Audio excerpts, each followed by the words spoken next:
Good morning, everyone. I am super excited to be here today with Steve Ferreira. And I just wanted to say that before we get going, I'm going to kick off the countdown timer so that I can share this out on some of the social media sites and let everybody know that the show is starting. So I will be back with Steve in 60 seconds.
Oh, welcome back, everybody. That was just a perfect amount of time there. Anyhow, I want to make a shout out to my 13-year-old son actually made that intro for me because last week my guest David Gibson said, I think you need an intro video so that you can do a couple of things behind the scenes to get that started. So shout out to my son Trey for doing that.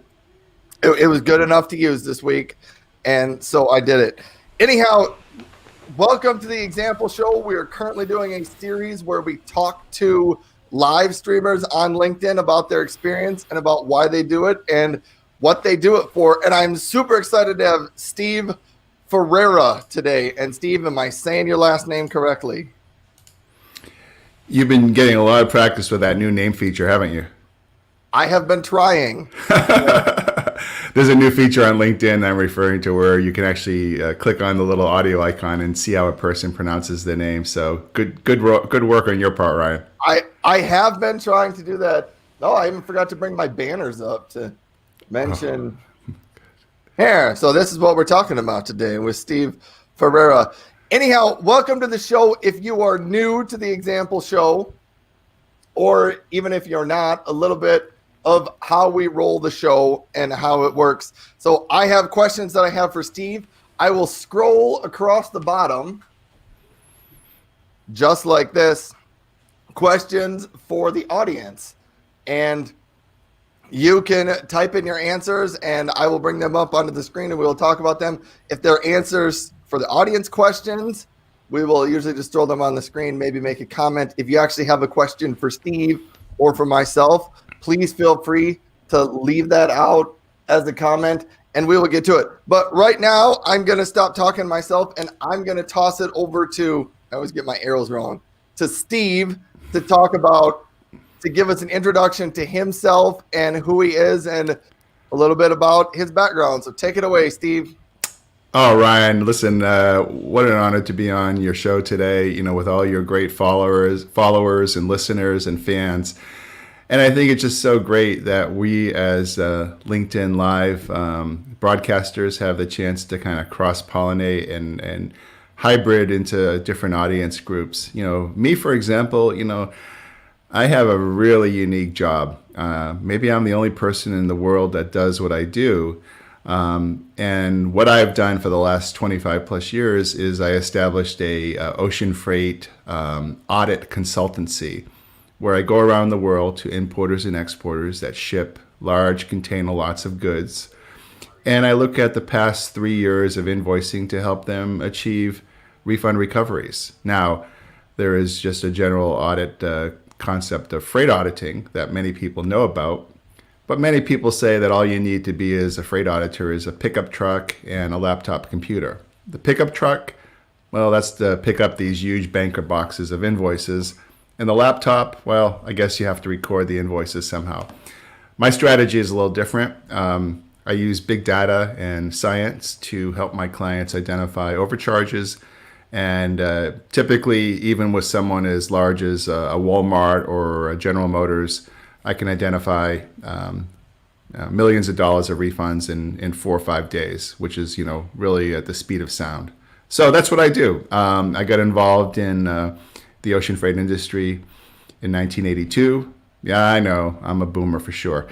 And after graduation, and I kind of fell into the ocean industry totally by chance, and I'll be glad to fill in how that happened as well. But right now, from my catbird seat here in Hartford, Connecticut, I have 17 of the Fortune 100.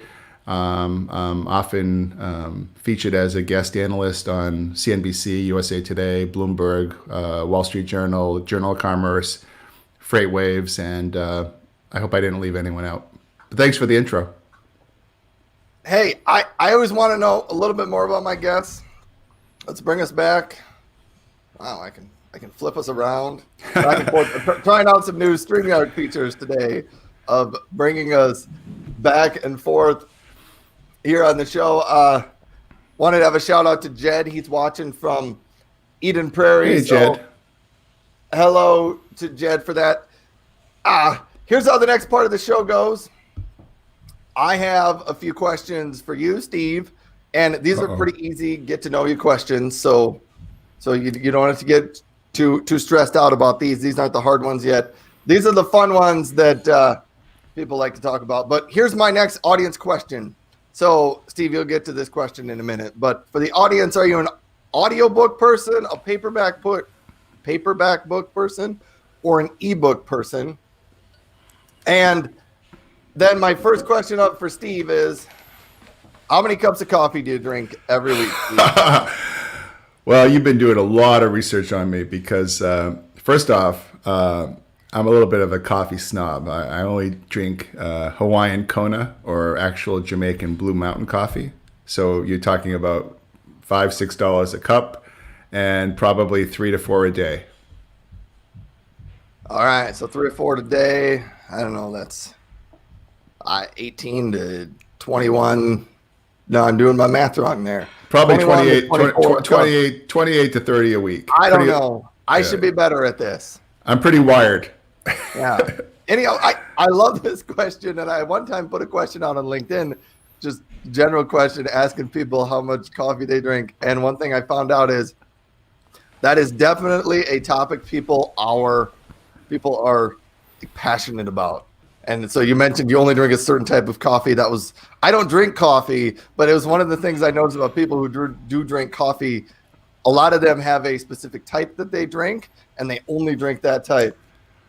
So I think with coffee, it's definitely a routine. It's like getting up and shaving. It's all part of the routine. Yeah, it's not part of my routine. I have my mug. It's filled with orange juice this morning. Yeah. Okay. Our next question here on the list. Get rid of that one. So this question is actually for you. When you read, are you a paperback person? Are you an ebook? Are you an audiobook? Are you not a book reader? I guess this isn't on the list, but like hardcover is also an option. But what kind of books do you like to read? Well, actually, it's a great question in some ways. First off, I come from a very deep, liberal arts background, and I read a lot of French poetry, a lot of Renaissance type, styled readings. Of course, when I was younger, but right now, the way that my workload is such is that I am not much of a reader, but I am working on writing my first book, which is actually falls right into the genre. So as soon as I write that first book, I'll probably read it about 100 times before I release it. That makes sense. You think about writing a book. That's I'll tell you what. I had a few influencers on LinkedIn, and my wife of all people has been pushing me for years, to write down a book. I lived in Asia for many years. I lived in Europe for over 10 years.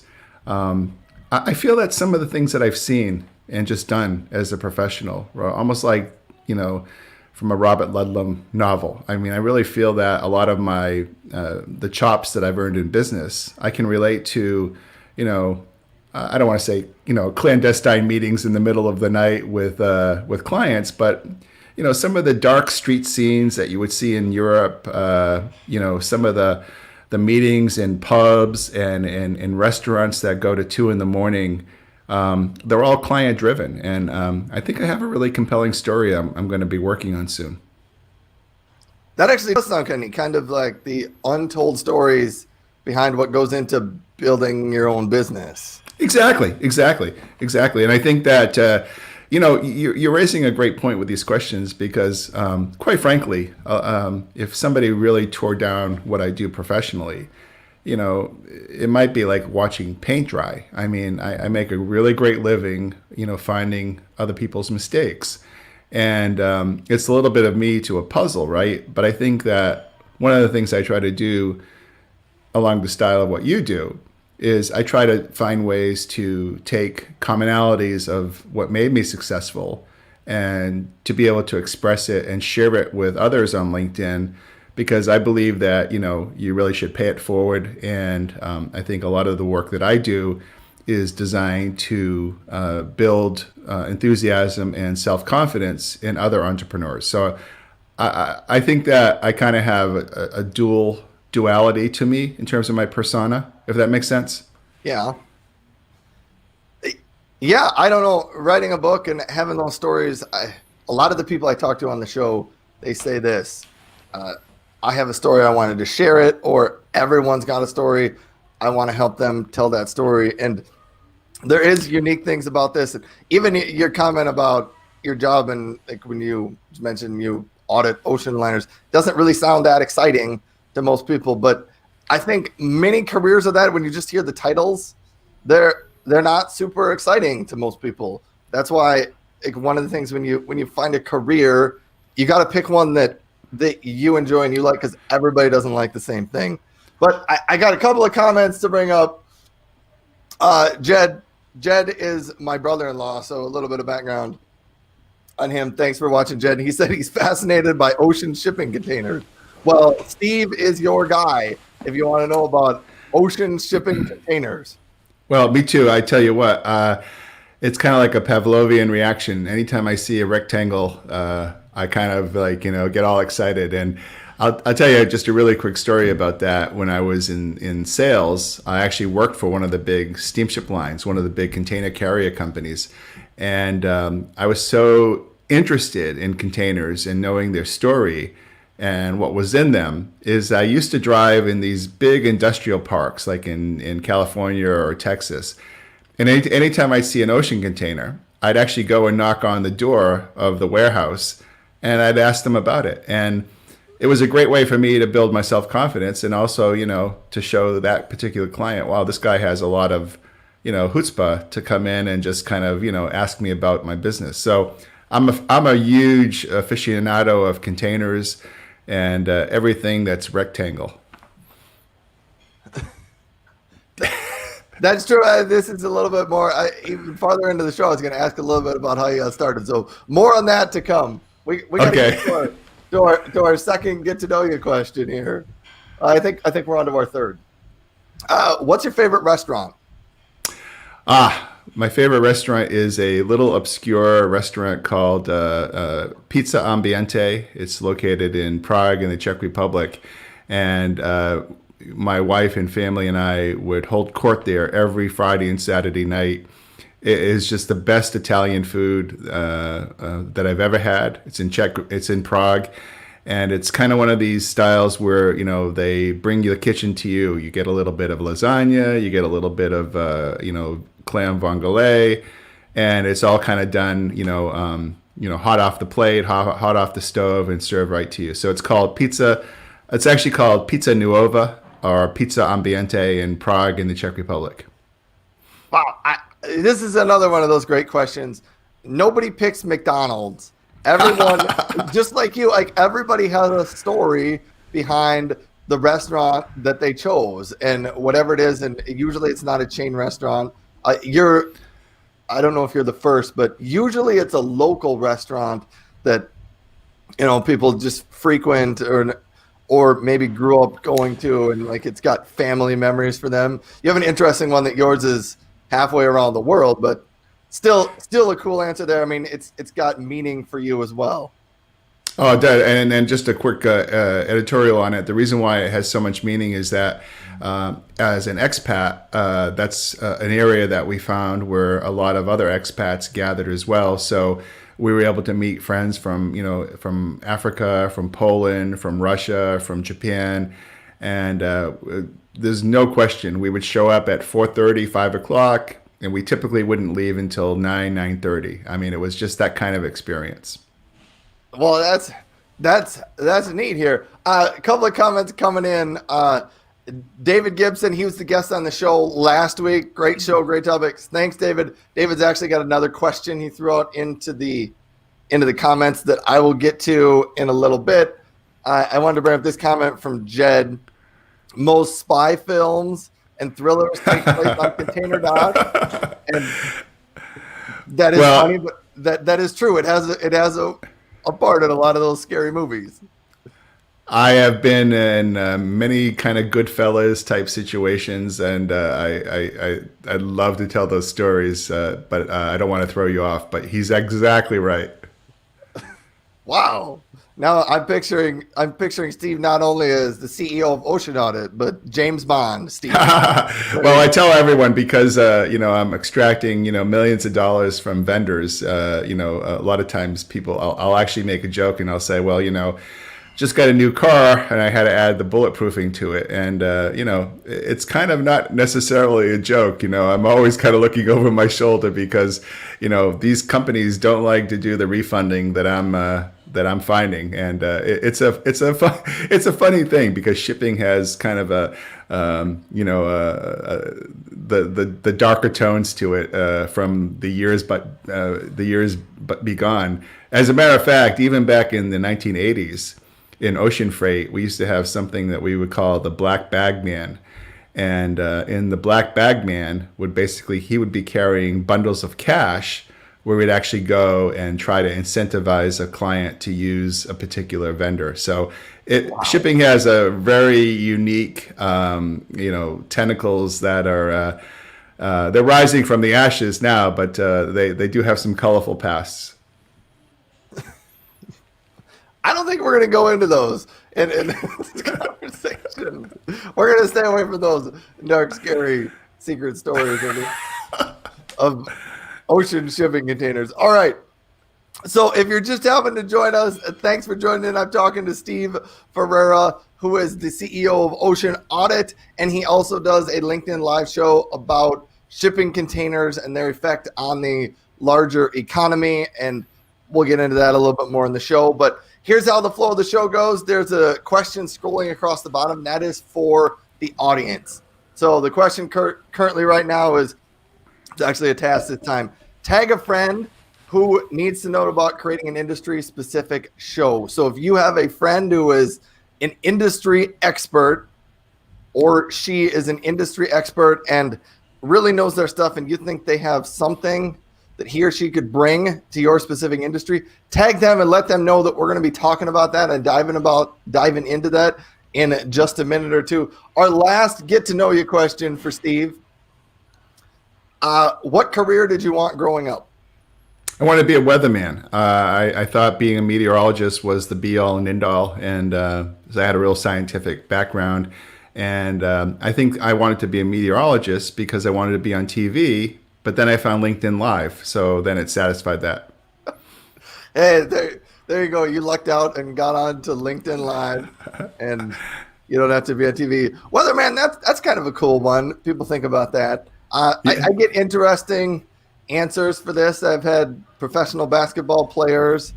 One of the comments from the show last week, somebody wanted to be a stockbroker, which I thought was an odd job for a child to want to be, but it turns out his dad worked in that, and so it was kind of like he just wanted to be like his dad. So that was kind of cool there.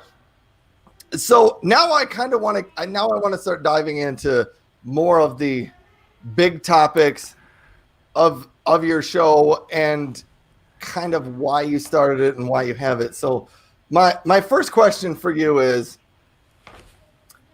do you have a strategy for your show? So can you just talk about that?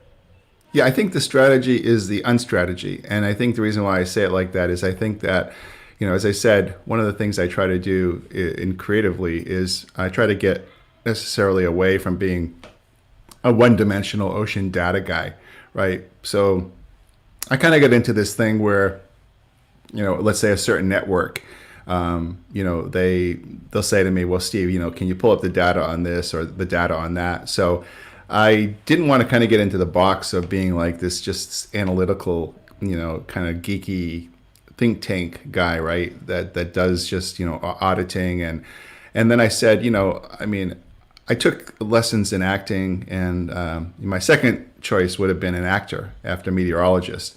And so I think that by showcasing, one's talents and being able to reach out beyond one's discipline, you can kind of find where your high watermark is, right? So I'm looking at myself now as almost like an edutainer, where I'm educating about shipping and the economy and supply chain and ocean freight, and at the same time propelling myself as a thought leader or an influencer in, especially on LinkedIn Live, which is or LinkedIn is my singular platform.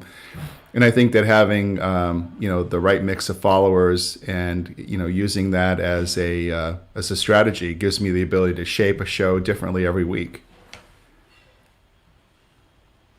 Yeah, that's really good stuff when you talk about you have a little bit of a background in acting, and you kind of want to do that. I don't know. I don't know if that's common among LinkedIn Livers. I think you're the first one that mentioned that. The guest last week, his mom had been into video, so he kind of grew up pretending to have his own show and stuff like that. But yeah, it's important to have a show. And if you don't know about Steve's show, he does a show. I mean, it's a lot of just what you're looking at here. You don't commonly bring on guests, or do you bring on guests a lot? I do. I mean, I have, if I like to bring them on, I like to bring them on, big time. Like, some of the, I've never disclosed this before, but and I don't have any inroads to the following people, but I've actually been pushing very hard, to have people like Mark Cuban or Oprah actually grace my show. I mean, I've been trying very hard to go through their people, and I'm kind of a pit bull when it comes to trying to find the right guests. My theory has been that if you can really find a world caliber type guest, right, it's going to up your show up into the stratosphere. And so, I've been trying very hard for, Mark Cuban. As a matter of fact, the fashion model and furniture designer, Kathy Ireland, and I recently connected on LinkedIn. And so I've invited Kathy on my future shows. So I don't have a lot of guests per se. And it's only because, I found that when I started to get involved in television work, my good friend Lorianne Larocco, hey Lori, who's a senior producer over at CNBC, she taught me, like looking at the camera, right? Like, I've got a really elaborate setup now, and in my studio, and just being able to, look at the camera as a friend and know exactly where to look at it and not be afraid of it. I found that as I continue the number of shows I do, the more and more natural I get. And I think as I start to produce those shows and show them to a Mark Cuban agent or an Oprah agent or Oprah's assistant, they start to see the professionalism of the show, and you start to pick up maybe some maybe you will fall into a world class guest like a Warren Buffett or somebody that's really nationally known. So that's kind of my idea on it, is just to continue to experiment with. Who could be on that could help educate my leadership group and follower group. That's an awesome part of your strategy in finding who those big guests are. I haven't tried to reach out to any of those guests. I'm still building my show. I've told my family that I think if I can get Brene Brown onto my show, I think I will have made it as far as a live show creator. But yeah, so everybody, I think that's true. Like if you do a show where you interview other people, like there's always those people or those names that you come up with that are like, this is the person that I really would love to have on the show to talk through something. We have some audience questions, so I'm going to jump right into them. I had some of my own questions I got to find the one from. So my friend Derek said containers are pretty cool, but I don't know if you know about this, Steve, but Docker containers are a technology topic that you can kind of make a miniature server to deploy web apps and stuff. So I think Derek's making a joke there. I don't. It's one of those things. The word containers means a different thing in the tech world than it does, I guess. Oh, of course, yeah. The container can be a data thing. I get it, right? Yeah. Anyhow, I don't know if you know this about me, but I have a long background in data science and technology. So there's probably a number of things we could talk about in what you're doing data strategy wise. Well, actually, Ryan, I just have a comment about that because, it's interesting you go in there. I wanted to save this as well, but I think one of the things about you, it's really interesting. I like the way on your profile where you say, you're pretty good at, I think you say pretty good at data sciences. Is that how you say it? Yes. So I think that maybe, what I would do as a suggestion is I would say, one of the top 10 experts, on data science. I would actually go out on a limb. I mean, who's going to really rank you that, you're number 11? I would actually really, say not pretty good. I would say I'm one of the world's experts on it. And I think you should, because I sense that, there's not much you couldn't do for someone. And I think you could propel yourself into that leadership role. And I think that, to go from pretty good, right, to a world's expert, that's a nice adjustment on the dial. So anyway, I think the world of you, and I think that that's something that you should do to promote yourself. Well, thank you. I think I added that just as a side comment, but I've gotten more comments on the pretty good at data science part of my tagline. Good. People notice it, I guess. All right, so we're jumping into some audience questions here. Usually we wait till a little farther in the show, but we're going to get that. David Gibson would like to know, what are Steve's thoughts on container homes? And actually, I don't even know what a container home is, so tell me that. Man. Well, David, I got to tell you, I think you probably know where I'm going with this. Like, Dwell magazine is DWELL. It's a magazine that is just really famous for container shipping and container houses. I just have to change my headset up. I lost my connection. Can you hear me okay? I can still hear you. Okay. Hey, and I think that one of the things about Ryan, you're okay? You can hear me? Yes. Okay, I'm good now. I got my audio back. Right. I am just in love with container homes. I even tried to convince my wife about 15 years ago. My parents had a small parcel of land where we could actually get a couple of containers and, just do an incredible,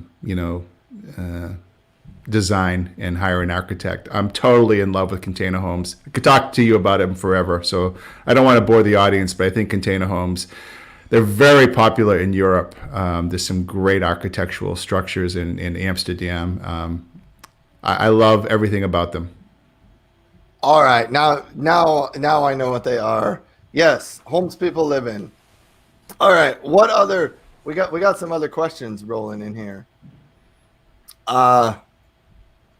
Here one about those darker tones. I heard that the docks don't use as much technology as they could because of all the questionable activity going on. So this one sounds a little bit like we're jumping into a spy movie, but is there some truth to that the container docks don't use technology because sometimes dirty things are happening there?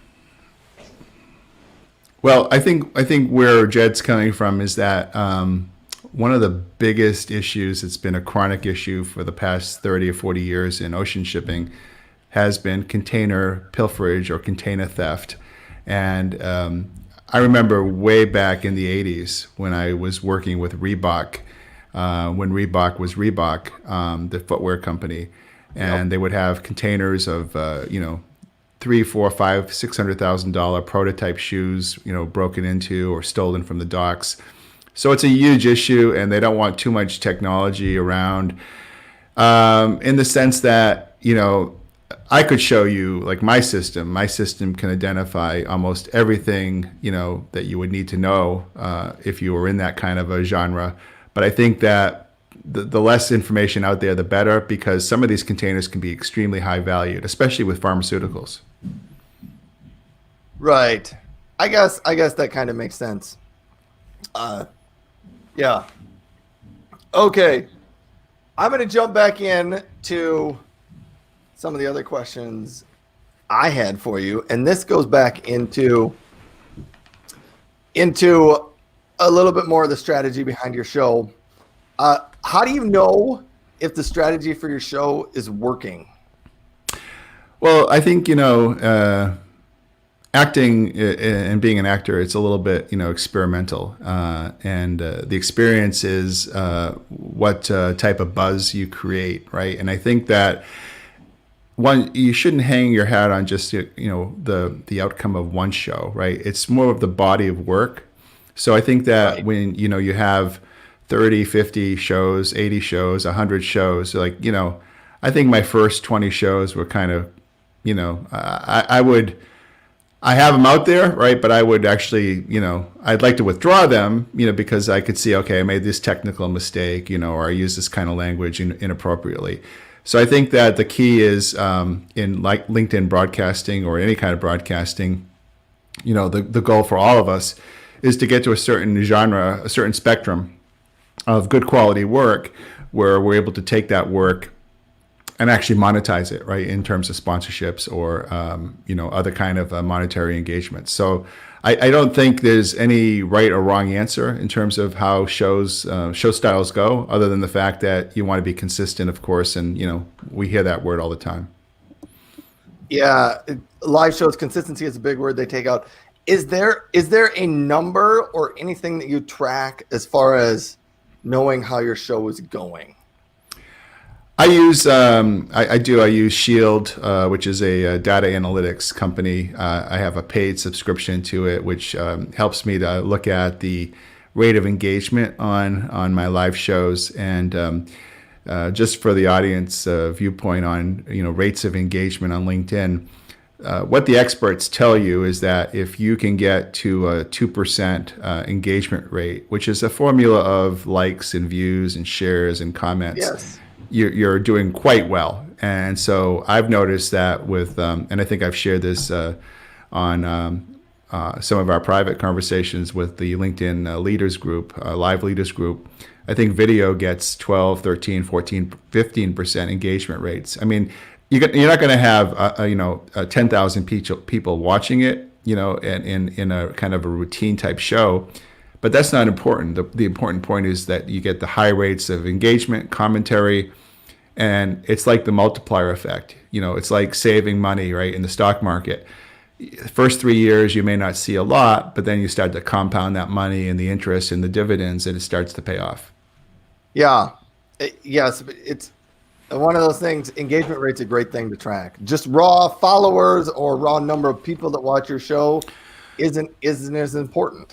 It isn't. I learned in kind of I was a little nervous at first because I was wondering why 720 people weren't watching live, but then I realized one of the greatest things about what we do is that these shows are on demand, and a lot of people, the vast majority, you get a lot of the views after the fact were on the previously recorded version, excuse me. And to me, I think I've finally learned there's really no difference as long as that engagement is happening. Right. An interesting thing about doing a live show, yes, people watch it afterhand. They're live, and so people join and drop at any time during your conversation. And like right now, somebody just joined it. As a matter of fact, I was going to show. Marcello just joined and said hello to us. He's another live streamer. He does a few different shows every week. They're fun and good to show up at. But one of the things about live shows is you never know who's joining when they're not. But having that show and being the type of person that people know, Steve does this show every week. And so if I want to know the latest details, I can check in with Steve. I can go back and watch his show, or I can, start following his messages in case he's putting out some some topics on that. Actually, I'd like to add something to that about how do you know if the strategy is working.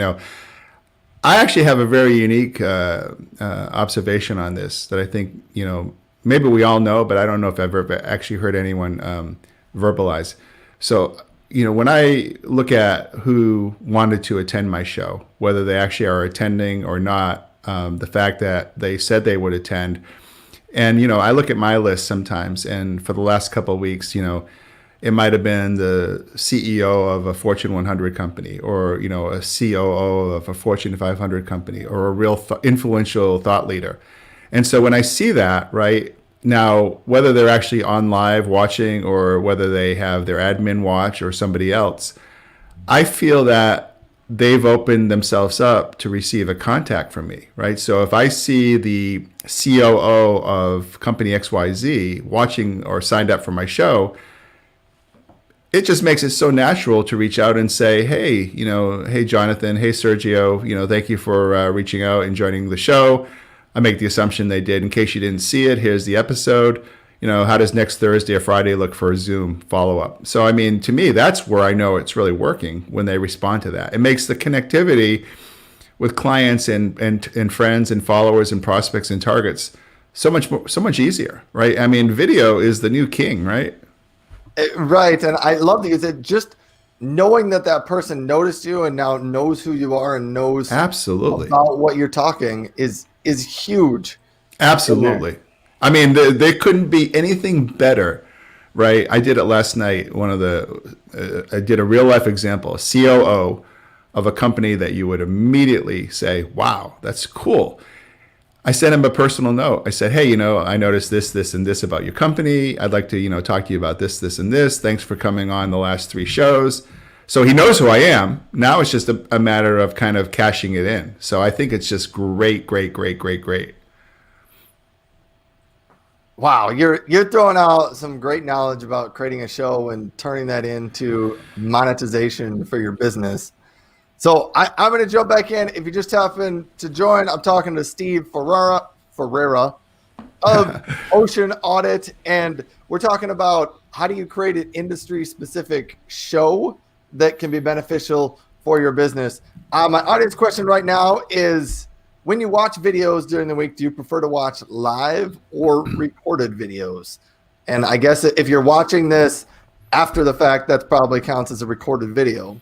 And that ties nicely in with what Steve and I were just talking about. And you get people to watch your show live, but a lot of times people will have a little bit more flexibility in their time to watch it when they want to. And so they can watch your live show later. And it's just all kind of part of that strategy.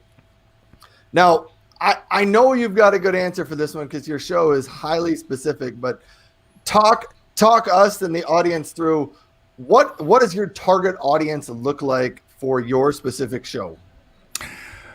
Well, I think I'm a little bit like, if I had to emulate somebody that had a target audience, I think I would emulate someone like, like Jim Cramer on CNBC, Mad Money.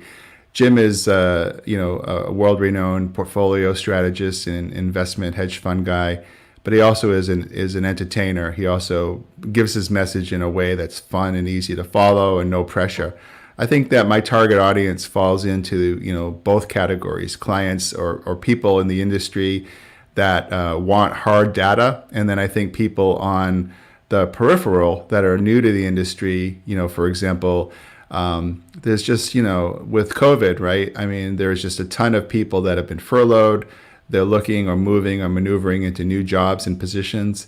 And if I can have the front of mind, the center of mind that, I do this and that and this, when they move on to new beginnings in their career, I'll be front and center in their mind. So I think my target audience is a bit eclectic. It's on the logistics, supply chain, and ocean freight and entrepreneur side of the equation. But on the other hand, I think that what a lot of people don't know about me, for example, is I do a lot of talks around the country to small business libraries, where the people in attending library sessions want to learn about how to how to better themselves in sending a cold email, or we'll tear down a cold email. So I think that the target audience is eclectic, and I think that there's nothing. I think that to bring somebody in like for example, David Gibson, who's in the oil and gas industry,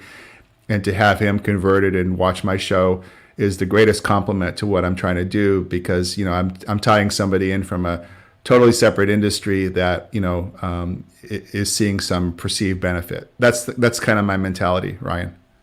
Yeah, David Gibson he's an industry thought leader in the oil and gas industry, partly because he runs a weekly show where he talks to oil and gas industry experts. And yeah, so there's interesting connections you can make there. Couple of comments out here. Marcello, he's hypnotized by your background, Steve. And I think it's one of the things about having you have a very professional level show, and even your background symbolizes that professionalism that you've got going with your show. And a couple other comments. Jed likes recorded video. Marcello likes both. Follow-up comment from Marcello. He agreed with Steve on this. I prefer to start a blind message with the phrase, "I noticed that." So that's a good tip when you're just sending out a message to someone that you maybe don't necessarily know. A good idea to start that conversation. That's interesting. I think I do that a little bit intuitively. I always try to kind of create what I call a neutral message set, right? I think one of the things I get a lot as a compliment that I hear is, that they really like my show because it doesn't come across as like pitchy or salesy, right? So you'll never hear me like making an advertisement for what I do. And I think that to go back on the comment about the background and the set, I think that you have to be really thoughtful. I mean, I had, leading designers from Ethan Allen come in and scrutinize every last minute, every last detail about the set. And, we're only seeing a part of it. I have so many different camera angles. I had professional television and videographers come in and actually set up the equipment and the lighting.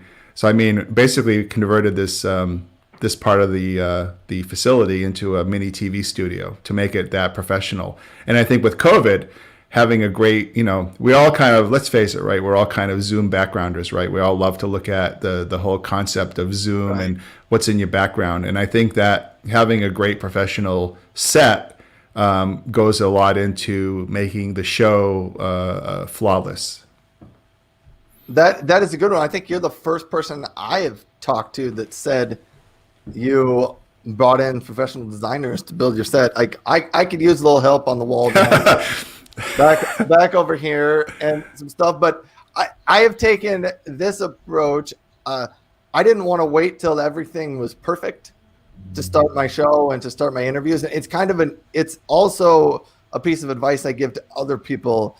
I tell them, try to live stream first a couple of times, whether it's don't start on LinkedIn, go to Facebook or a private page and try to do a couple live streams and even see if you like it and enjoy it and something comfortable for you before you start doling out hundreds, thousands of dollars to buy all the fancy equipment. Because if you buy a bunch of equipment, do 2 shows and realize, I don't like to talk to other people live, that's a waste of your money. Yeah, I mean, I think that one of the things I learned, even before the internet became part of our culture, because I've always been in the people business, right? Sales and marketing. I think one of the things I learned as an actor too is to have a dialogue in front of a mirror, right? And kind of like just watch the facial intonations that you make. And, it's not always possible, right, in an hour discussion to have this, perfect TV smile. But I think that when you practice a pitch or an overview of your service, or even an educational seminar, you have to practice, right? And I think you made a good point the other day that the best in the business just don't get noticed right away. They put a lot of time into the craft, kind of like the outlier type hours. Right. Yeah. What Steve is referring to, the other day, I put a comment on LinkedIn. I don't even remember what the post was about, but it's about that overnight, the idea of an overnight success. And there might be one or two overnight successes, but most overnight successes put in years and years of hard work before the general public noticed them. So they really weren't an overnight success. They put in years and years of hard work before overnight the rest of the world noticed who they are and what they've been doing. That's right. I try to keep the show to about an hour, so we're getting close to the end. But here's one of my favorite questions. I wanted to make sure there was enough time to go into this in case you wanted to dive into this. What is the one question that you wish I would have asked you? The one question I wish you would have asked me is, tell me about my family. Well, that was a great question. Well, I'm going to ask you that.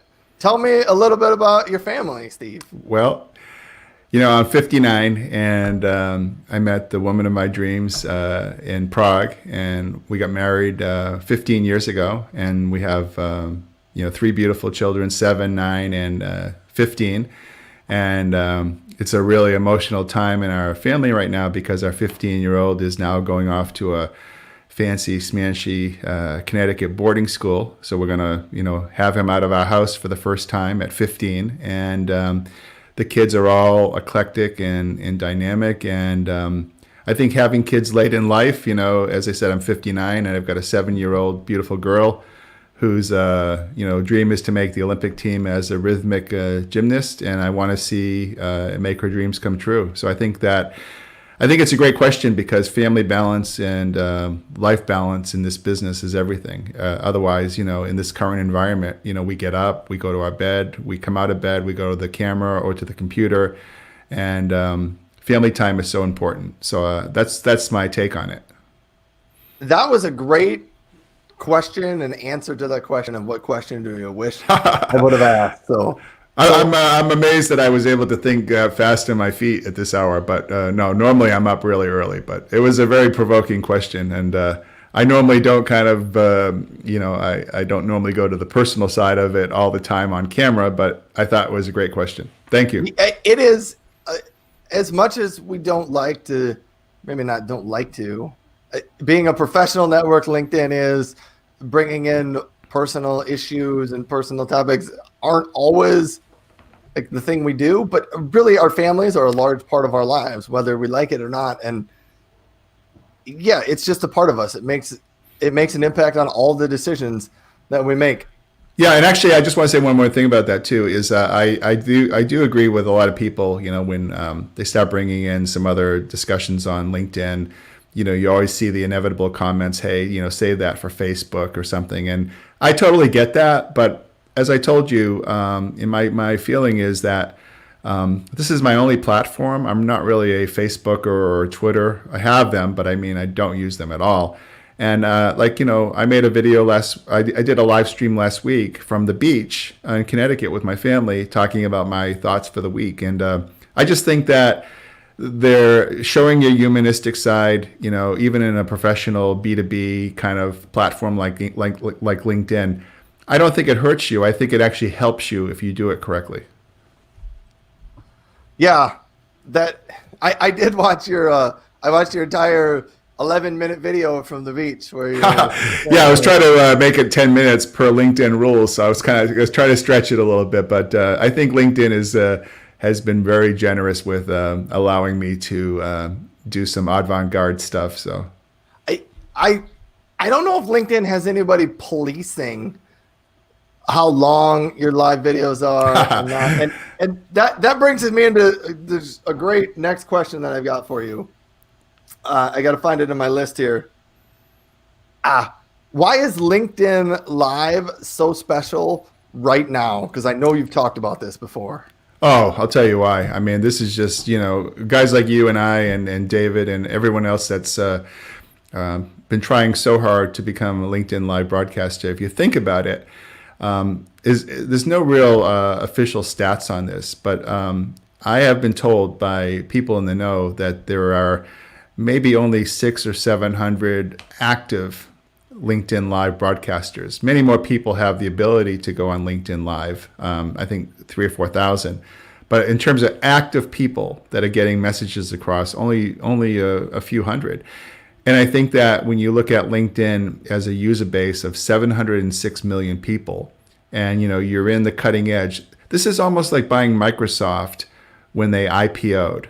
I can't underestimate or overstate the importance of how it is to get in on the ground floor, because by the time 2 years, 3 years pass, guys like you and I, will be commanding tens of thousands of dollars in sponsorships because of our craft being so perfected. Video is the next new plateau. Of course, we all know that. We've been told that, and we're getting away from transitional emailing to more contemporaneous video messaging, and that's why it's just vital to be. If you're not on LinkedIn Live, at least start doing video postings. It's just a crucial development to your skill sets. And the way I look at it is, hey, if there's a list of 700 million users on LinkedIn and I'm number 500, it's good enough for me. It's good. It's good enough. Yes, Steve and I are both a part of a LinkedIn Live video creators group on LinkedIn, and I believe there are a couple thousand people in the group because there's only a couple thousand people that have access to LinkedIn Live. That's right. Interesting that you say that there's only about 500 or 600 active That's true. live streamers, That's true. which I can totally believe that. And yeah, it's exciting and interesting to be on the forefront of that. And I don't know. I think it's like buying Microsoft for $1. I'll tell you. There's three great things in my life right now, right? My family, my business, and being able to be kind of a leader in the genre that we're talking about now. I mean, I put my money where my mouth is. I invested thousands in this genre, to get here. It wasn't by accident, that I got in this space. I worked very, very hard behind the scenes to develop this platform and to get to be a LinkedIn Live broadcaster. I worked very hard to pull all the right, to push all the right buttons to make that happen. So it just didn't happen overnight. Let me quick jump into that, because people always ask, how did you actually get access to LinkedIn Live? I have always been a contributor, behind the scenes to LinkedIn editors, and I have been featured several times in the past 10, 12 years by LinkedIn editors. And I believe that because I have a unique thought leadership in a unique space, I believe that made the pathway to a broadcaster much easier. All right, I guess that makes sense. I hear all sorts of stories about how people get their access to LinkedIn Live, and it's just, you were kind of strategic about it and being involved in LinkedIn before, and when the opportunity came for asking for LinkedIn Live access, you felt like you'd build up a little bit of headway and some clout around you, so that when you exactly. I felt that I had enough in LinkedIn's portfolio to say, hey, remember when you featured me on this article I wrote on China, and I think that's what they look for. They look for some credibility in social media and a deep thinking in, say, a certain vertical or a space. Yeah, that is neat, and it's how people get in there. That's why I always tell people, when you apply for LinkedIn Live, be specific about what you want to talk about. I got to try to say your name right. Adedoyan. I need to go out and listen to his LinkedIn that sounds good to me. Yeah. Of his name. But he's one of my new connections. Just connected with him this week, I believe. But he's enjoying this. So thanks for watching. I'm gonna go listen to your voice recording after this. If you don't have one set up, I'm giving you a couple minutes to set one up. but this is my last official question I'm going to ask of you. What are the benefits you have seen from having a live show on LinkedIn? I had a call yesterday with a client, and the client said to me, you should just drop this Ocean Audit stuff and just be a full-time media guy because of all your presence. And I hear it time and time again. I think that I get calls and I get meetings with clients because they see my continuous presence on LinkedIn. A call always starts with one of two things, usually a compliment about the background. And I talk about how important it was to have the background because of my media appearances. And I think when you are in the media and you are a broadcaster, you immediately have these chops or credentials that gives the customer the kind of the wow factor that this guy must know what he's talking about. So I think that I hope I've been able to answer that question, but that is exactly how I perceive it to be. That's what I want to know about why people do it and what are they seeing from it. It helps you get noticed just a lot more. And so I'm wrapping things up for my final question here. What's the best way for people to get in touch or to find out more about you, Steve? Well, it's funny. I kind of have this alter ego persona. My show is actually called OK Boomer Live, right? And I just like that whole kind of parody of being a boomer and working in a millennial and Gen X world. But most people can find me on LinkedIn as Steve Ferreira or under Ocean Audit, or as on my showcase page is OK Boomer Live, or okboomerlive.tv. So if you have any show ideas or you'd actually like to be on my show, and Ryan, I'd love to reciprocate and have you on an OK Boomer show in the near future. Hey, that would be fantastic to do that. Here, I'll throw up there's Steve's down below. There's Steve's LinkedIn URL that you can see. Oh, wow. That's cool. Yeah. As we're closing, you mentioned being a guest on your show. I wore a collared shirt today, totally for this event, because last week I wore a t-shirt. I'm usually a t-shirt or a hoodie type of person. So I really, you should feel good, Steve. I went all out and put on a collared shirt to up the professionalism of the show today. Well, we have to, I have just gym shorts underneath. No, I'm kidding. I've debated asking that question of other people if like on the bottom they're wearing pajama pants or not, but I ruled that out as I don't know that I think that's really an appropriate question. No, but I have my pet armadillo right here near my desk. Come here, sweetheart. No, just kidding. Yeah. Anyhow, thank you so much for being on the show, and everybody that's tuned in and stuck with us to the end. Thanks a lot for watching the show. I don't take any of that for granted. I consider it a great honor that you've taken time out of your day to join Steve and I on our this episode of the Example Show. So thank you, Steve, and thank you, audience. Thank you, Ryan. Everybody has a great weekend. Goodbye, folks. Bye. Thanks, guys.